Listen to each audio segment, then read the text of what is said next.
बच्चों NCERT problem number 1.9 की बात करते हैं। लिखने में बहुत टाइम जाता है, प्रॉब्लम मैं वहां पर ऊपर डाल दूंगा, देख लेना। तो क्वेश्चन क्या दिया हुआ है, या एनसीईआरटी आपके पास है तो देख लीजिए।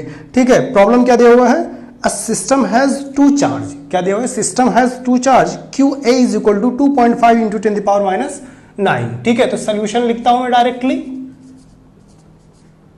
यहां पर क्या दिया हुआ है, क्यू ए की वैल्यू जो दी हुई है क्वेश्चन में, वो दी हुई है कितनी, system has 2.5 into 10⁻⁷ coulomb. 2.5 into 10⁻⁷ coulomb. ठीक है, उसके बाद क्या दिया हुआ है कि and Q B is equal to -2.5 into 10⁻⁷ coulomb. तो क्यू बी की वैल्यू कितनी दी हुई है, -2.5 इंटू 10⁻⁷ कूलॉम। ओके, ये दो चार्जेस दिए हुए हैं, लोकेटेड एट ए पॉइंट्स। अब जो ये लोकेटेड है उनका पॉइंट्स दिया हुआ है, तो जो ए लोकेट है वो कहां पर है, 0,0, -15 सेंटीमीटर। ठीक है, इसके अलावा जो बी लोकेटेड है वो है 0,0, +15 सेंटीमीटर। ठीक है, एंड क्वेश्चन में पूछ क्या रहा है, respectively what are the total charge and electric dipole movement of the system. ठीक है, तो पूछ रहा है टोटल इलेक्ट्रिक चार्ज कितना हो जाएगा और डायपोल मोमेंट की वैल्यू कितनी हो जाएगी। लेकिन ये पहले ये देखते हैं जो चार्ज दिया हुआ है क्यू ए क्यू बी, उसको डिनोट कर देते हैं। ठीक है, तो देखो यहां पर क्या है, ये दिया हुआ है आपके लिए एक्सिस है, ये एक्स एक्सिस हो गया, वाई एक्सिस हो गया, और ये z एक्सिस हो गया। इन द सेम वे ये भी x एक्सिस हो गया, ये y एक्सिस हो गया, और ये z एक्सिस हो गया। बट यहां पर देखो क्या दिया हुआ है, प्लस दिया हुआ है। ठीक है, यानी कि ये किसको डिनोट कर रहा है, -z एक्सिस को, -y एक्सिस को, और ये -x एक्सिस को। ये +x +y और +z को डिनोट कर रहा है। ओके, ये हो गया। अब इसका छोटा सा हम लोग डायग्राम बना लेते हैं। मैंने कहा ये हो गया हमारे लिए x एक्सिस, ये हो गया y एक्सिस, और ये हो गया z एक्सिस। ठीक है, ये क्या हो गया x, ये हो गया y, ये हो गया z। अब 3 डायमेंशन तो यहां पर बना नहीं सकते हैं, इसलिए देखो ऐसे कि ये जो x है, इसके जस्ट अपोजिट यहां पर क्या मिल जाएगा हम लोगों को, -x एक्सिस। ये किसको डिनोट कर रहा है, -x एक्सिस। ये किसको डिनोट कर रहा है, -y एक्सिस।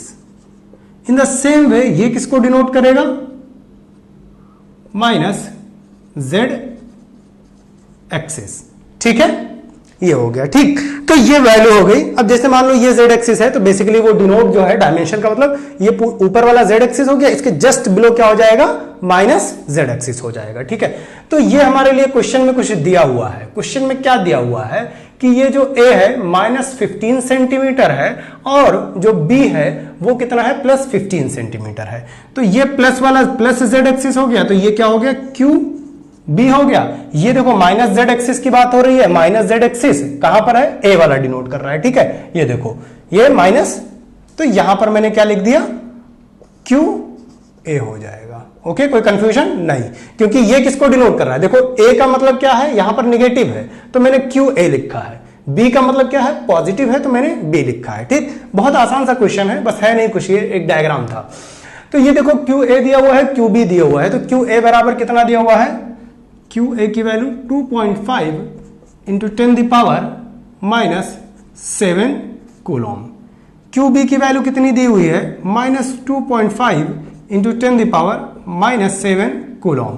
तो दो चीजें पूछा था, एक तो डायपोल मोमेंट पूछा था और दूसरा पूछा था नेट इलेक्ट्रिक फील्ड। तो चलिए पहले सबसे पहले बात करते हैं net electric field, net charge पूछा था, सॉरी नेट चार्ज।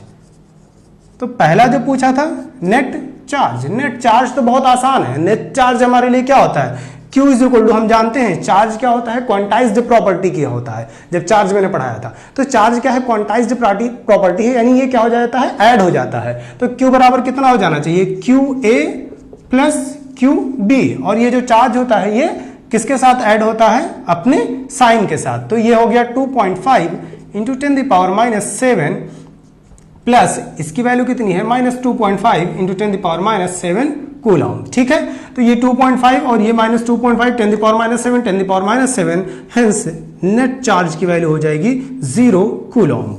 ओके, तो जो नेट चार्ज लग रहा है O पर वो कितना लग रहा है, 0 कूलॉम का लग रहा है। Now let's talk about the dipole moment. तो सेकेंड पार्ट की बात करते हैं, डायपोल मोमेंट।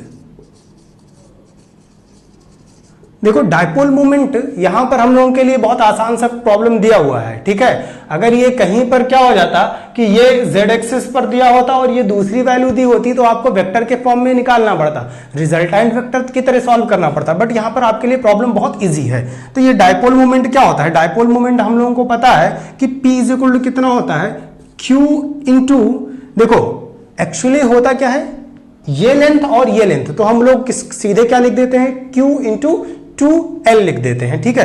तो P बराबर क्या होता है, Q इंटू 2L, अदरवाइज ये होता क्या है, L प्लस L होता है। ओके, तो यहां पर dipole moment P is equal to Q। अब देखो यहां पर Q जो होता है वो बेसिकली क्या है, ये एक हो गया हमारे लिए नेगेटिव चार्ज, ये हो गया पॉजिटिव चार्ज। तो जो डायपोल मोमेंट होगा उसका डायरेक्शन क्या हो जाएगा, B से A की तरफ हो जाएगा, ठीक है। डायपोल मोमेंट का डायरेक्शन कहां से होता है, नेगेटिव टू पॉजिटिव की तरफ होता है, जबकि वैसे जो चार्ज होता है वो पॉजिटिव से नेगेटिव की तरफ होता है। तो यहां पर क्या हो गया, माइनस से प्लस की तरफ, यानी B से A की तरफ। तो डायपोल मोमेंट के डायरेक्शन की अगर बात करें तो B से क्या हो जाएगा, A की तरफ डायपोल मोमेंट का डायरेक्शन हो जाएगा, यानी आप कह सकते हैं towards minus Z axis. Okay, अब बात कर लेते हैं चार्ज। चार्ज दोनों पे क्या होना चाहिए, सेम होना चाहिए। तो Q चार्ज कितना है, 2.5 इंटू 10⁻⁻7, लेंथ कितना है 2 इंटू 15 और सेंटीमीटर में है इंटू 10⁻², ठीक है। तो ये इधर आ जाएगा 10⁻⁹ हो जाएगा। तो P बराबर कितना हो जाएगा, 2.5 इंटू 30 और इंटू 10⁻7 और ये हो गया -9, ठीक है। तो अब ये सॉल्व कर लेते हैं, ये कितना हो जाएगा, 3 5 15 और 3 2 6 यानी कि 7.5 हो जाएगा। तो P बराबर हो जाएगा 7.5 और ये डेसिमल यहां पर शिफ्ट कर दिया तो ये हो जाएगा 10⁻⁸ और ये यूनिट क्या हो जाएगी, Q इंटू L यानी कूलॉम मीटर। डायरेक्शन की बात करें, डायरेक्शन की बात करें तो डायरेक्शन हमारे लिए क्या हो जाएगा, फ्रॉम B टू A हो जाएगा, ठीक है। यानी कि B से O की तरफ, और वी कैन से और टुवर्ड्स माइनस Z एक्सिस हो जाएगा, ठीक है। तो जो इसका ओरिएंटेशन होगा डायपोल मोमेंट का वो कहां से होगा, B से A की तरफ होगा और टुवर्ड्स माइनस Z एक्सिस की तरफ हो जाएगा, ठीक है। तो ये नोट डाउन कर लीजिए।